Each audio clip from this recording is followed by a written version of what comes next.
Hi, welcome to the Richard Gabili YouTube channel, and for today's tutorial, I will be teaching you on how to enable and disable show grid with count columns and overlays voice control on iPhone X. But first, kindly subscribe to this channel and don't forget to hit the subscribe button and the bell to notify you for the new updates. And let's start.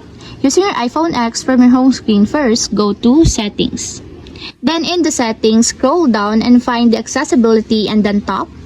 Then in the accessibility, scroll down again and go to physical and motor section and then tap the voice control.